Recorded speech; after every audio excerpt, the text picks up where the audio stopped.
Hello and welcome everybody to According to Andrew number 83 Freedomfest 2021 recap. So I was just out of Freedomfest and I got back a couple hours ago and I just wanted to put out kind of a recap of what was going on, what happened, pros, cons kind of thing, and that way you can decide whether or not you want to go to the next one, which is in 2022 and will be in Vegas. Um, so let's just get into it. I don't know how long this is going to end up being, but yeah, I'll just have a couple pictures from the event kind of rolling through. It was fun. I had a good time. There's a whole bunch of stuff to do, a lot of different conferences and stuff like that. Being that I am in this, I don't know, not center right, but like kind of right wing, like it was kind of a mix of like a libertarian, like it was kind of a BoomerCon libertarian uh, mix of like conference in terms of like the intellectual stuff that's being said. So I didn't find anything too intellectually challenging or interesting or new, um, which I kind of expected. So that's something to kind of consider. So what I found kind of uh, weird, you know what? Let's do good stuff first, because let's start with positive, and then we'll do positive, then some kind of like negative criticism kind of stuff, and then we'll do um, a little bit more positive at the end. I like the fact that I was in South Dakota, rewarding them for staying open last year. Definitely, I think it deserves it. I thought they were going to keep doing it there for a while, and that's why I went, is because I'm relatively close to uh, South Dakota Rapid City is where it was held. So that was that was nice to go there. I wouldn't have gone to this if it was in its normal location in Vegas. So it kind of offered me the opportunity to check something of this out. And I don't usually go to these kind of things, so it was fun, new kind of experience for me to check it out, see what was going on, and stuff like that. So that was good. Uh, the the after parties and stuff like that were really fun. Um, so that was, and meeting new people. Like, it's really nice when you go to like conferences and stuff like that. It's kind of like the first week of college again, which I don't know. That was just the best time. I don't know if that's agreement with everybody, but you could just go up to anybody and talk to them and just have a good time, get to know them. It was great. So I love that. But I was kind of tired of like the kind of superficial art, discussions by the end of the week. So I'm glad I'm back home. Because you can basically, it's really easy to go up and talk to someone. You're like, hey, how are you? Where are you from? Uh, you know, what brings you to Freedom Fest? Is this your first Freedom Fest? You have like the first like 5-6 questions, like done. Uh, but the problem is you have that conversation so many times that you're just like, oh, I'm so over this. Uh, but yeah, so that was fun. Met a bunch of cool people. Actually met Bear out there, which was really cool. Owen Benjamin's group. Just kind of ran into him, said hi or whatever, and then we didn't even figure out, like, it was just something that I kind of said, like, I think yesterday or the day before, where it was like all of a sudden like, wait, do you listen to Owen or whatever? And he's like, yeah. So like we connected there, which was a blast. And I was hoping to run into someone like that from out here, and I had kind of sent something out on the Beartaria Time app, but nobody had responded. So it was kind of cool that we had like this choice meeting. So it was in a sense a bear meetup by accident there. So that was really cool. And yeah, met a bunch of people, a bunch of the people that I was like staying. Did like an Airbnb, and like basically everybody that was there was going to Freedom Fest. So there was people I could connect with right away. So it was a lot of fun.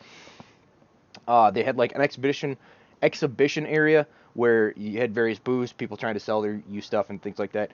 And some of the stuff was pretty interesting. They had a bookstore, and that suckered me in. I'm a sucker for books, and I bought a whole bunch.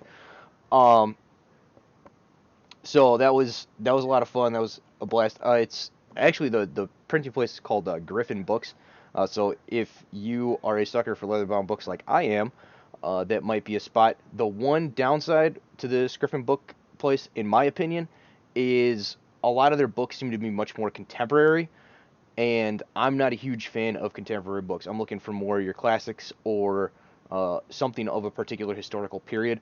And a lot of the books that I'm looking for are pretty niche, so I don't expect them to be leather bound. But yeah, so um, other than that, Tom Woods was unfortunate. So okay, so I went there for two reasons: to meet Dave Smith and Tom Woods, because those were like the two guaranteed things, right? Well, Tom Woods unfortunately had pneumonia, so I didn't get to meet Tom Woods. So that was a little disappointing. Um, but I did get to meet Dave Smith, which was really cool. He's a really cool guy, but he's getting swarmed by people, so I tried not to be too annoying. Said my piece, got a picture with him, and it was all good. But yeah, it was really fun. Seems like a great guy. Though I did exchange about 5 words with him, so that's that. Scott Horton was there. Scott Horton was really fun. I actually the first night after party or whatever, he was there, and I actually got to kind of converse with him and get some his ideas on and takes on a couple things. So it was really cool to kind of be able to talk to someone like that and kind of get their somebody that you kind of hear on these podcasts and you hear him go back and forth. You kind of want to throw in your own questions like, oh, wonder if you asked him this or whatever. So it was kind of cool to get an opportunity to ask him some of those type things, thoughts on China or what the global pullout of Afghanistan was, because in my opinion, we're pulling out of Afghanistan so that we actually have troops to declare war on Russia or China, and also those troops in the location of Afghanistan is a vulnerable spot because I believe it shares a border with Russia and China, if my geography is correct. So in one sense, it could be a way for us to attack them, but it's also a potential vulnerability. And considering how remote it is from the United States, it's probably a greater vulnerability than it is a asset. That's kind of how I see it. That's like the cynical approach of like his was much more practical, where he's just like, look, we lost the war, and so we're finally decided to leave, and they couldn't have Trump. Like they prevented Trump from doing it because they couldn't have a Republican president make it look good or whatever, or maybe I don't know. You know how the scripts go; they get weird, and they allow some people to do some things, they allow others not to, or maybe people don't have a spine. Hard to tell. But his overall thing was like, look, we lost the war, and now we've decided to leave. So that was good. Though he did think that things were going to get a lot more like Vietnam leaving because we decided to delay the leaving till September 11th. So basically, the Taliban's basically taken over pretty much the rest of the country. Not the whole thing, but they've been taking more and more territory as we've been just basically been withdrawing from these areas. And they might just basically be marching into the capital the day that we're leaving it. And so it might be a Taliban takeover the instant that we leave. And that will really kind of seal the deal as us being defeated. But at this point, I don't think the American people care. So it'll be a defeat, but it'll be one where it's like, yeah, we already knew that like a decade ago. We're just happy to be home and not killing people needlessly. And I'm hoping maybe a similar thing happens with Iraq. I don't really know what the deal is with Iraq and why we haven't just pulled out of there too. But yeah, I guess I could have gotten Scott Horton's opinion on that. So Scott Horton's talks were great. He had one yesterday that was awesome. He had several. And just being able to kind of see him at the bar and talk to him about some of these ideas was really fun. So that was cool. There wasn't a ton of people in the 20 to 30 age range. Even pushing up to like 20 to 40. Like it was a lot of like kind of boomer age, and then there was some like high school, or not high school, maybe really young, like college or high school. Hard to tell, because they did have like a student pass, so I wonder if some of them were kind of with their parents were kind of interested in this kind of stuff, and their kids were nominally interested in it because of that. So that was kind of interesting. But there seemed to be a little bit of a disconnect because a lot of the people that were there were much more the boomer type, and they have the time and the money to be able to go to these things. So there's that. But a lot of the booze and stuff like that are trying to get like young people involved, right? Some of them are not. There's a lot of this is one of the cons of the event is like the thing that made it really kind of irritatingly anchored towards boomers is like how to make the boomers. There's a lot of things on how to make the boomers richer and how to make it so the boomers never have to die. And it was like, Jesus Christ, guys, just fucking let it go.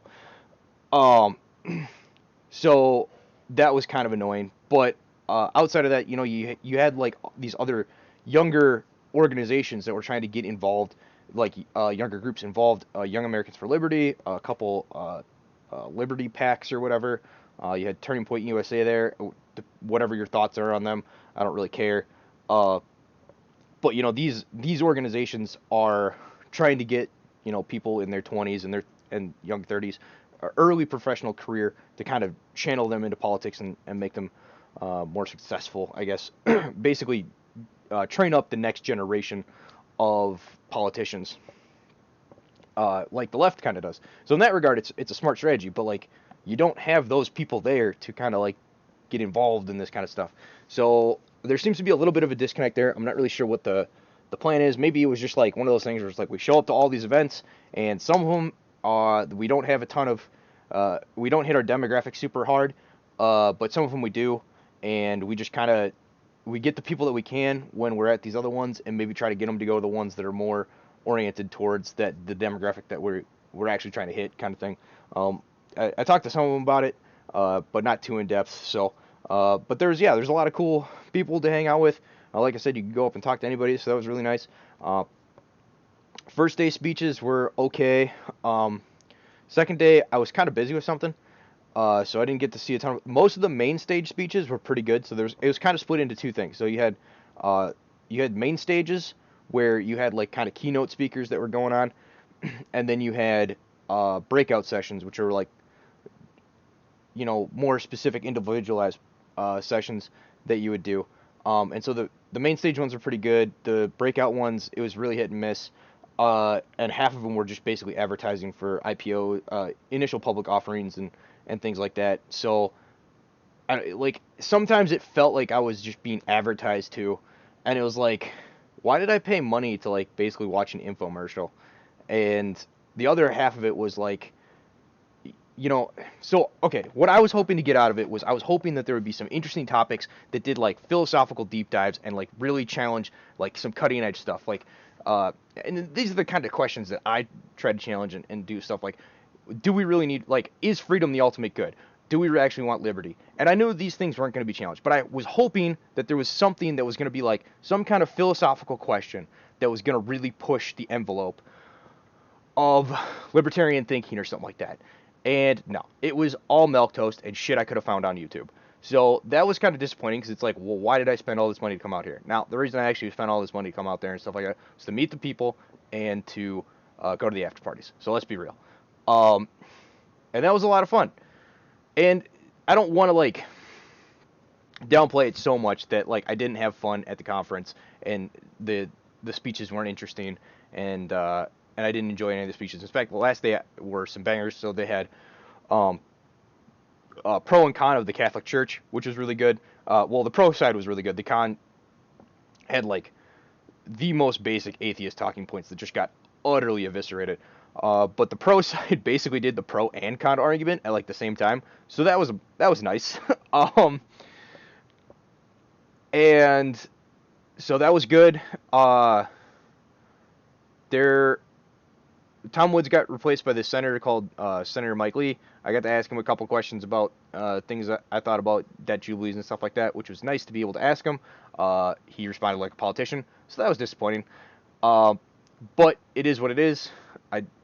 It's what I should have expected, and I kind of did expect. What else was there? Dave Smith did an excellent job hosting. His jokes were on point. Transitions were good. All that stuff. It was really fun. Yeah, so all that stuff was kind of good. I was definitely kind of tapped out by the end. They kind of ended it with like a banquet thing, which was it was weird because the final thing was kind of exclusionary, which I find odd. So you pay all this money to go to this conference, and then you have to pay extra money for, like, the final banquet. Now, I understand that, like, food and the entertainment costs money and stuff like that, but it was like another $125. That seemed a little egregious from my financial perspective. So I got a cheaper ticket because I was under, like, they have prorated tickets for if you're under 30 and if you're under 20, I think. Or maybe it's student, something like that. So to encourage people like myself that are, have financial means, but not, deep in my career and have tons of money type situation. But a normal ticket is like $500. And then you have to think like you have room and board and stuff like that. And I found a spot that was super cheap that made it so that, it was a negligible amount of my money that I spent. But in general, like that's gonna be very expensive. So yeah, it was just kind of weird that you had all of these additional expenses on top of what you already paid for. Um, so that was kind of weird. But yeah, so that's just kind of my general vibe. I wish there was, so to summarize, um, got to see the people I wanted to see, which was great. Outside of the ones that unfortunately couldn't make it, made a bunch of new friends and they were awesome. Uh, the discussions weren't as philosophically poignant as I was hoping they would be, which is a little disappointing, but it is what it is. And overall, I thought it was a good experience. If maybe there's another conference that would fit you better, but if you are conservative, if you're libertarian leaning, if you are libertarian, I think this would be a fun thing for you to go to.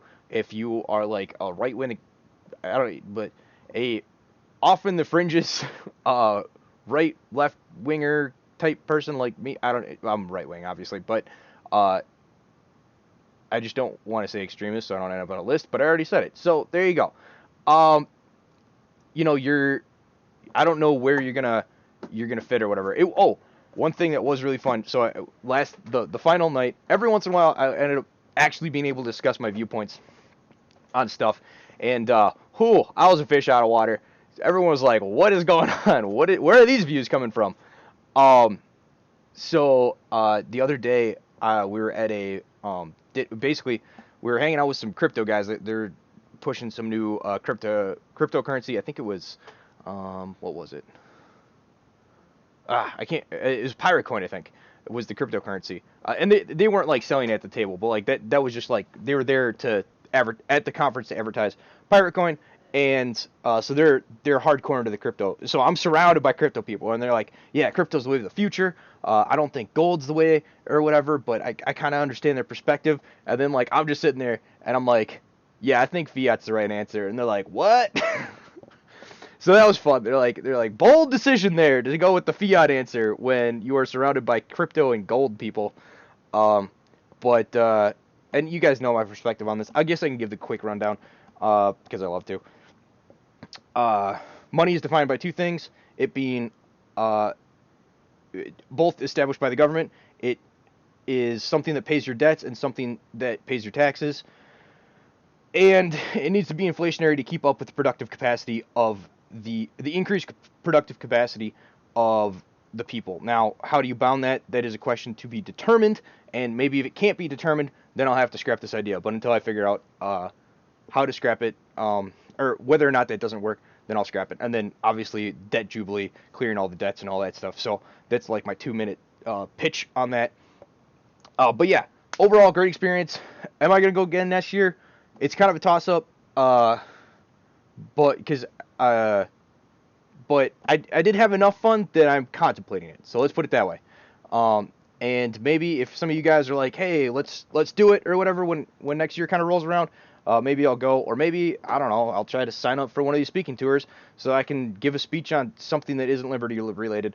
That was another thing. I was saying stuff like, do we really want liberty? Stuff like that at Freedomfest. Is freedom really what we want? Kind of thing. So I don't know. Maybe I'll try to sign up for a speaking thing, and maybe I'll end up on like a debate of like, is freedom what we really want, and get the people going. But who knows? Anyway, that's kind of my spiel.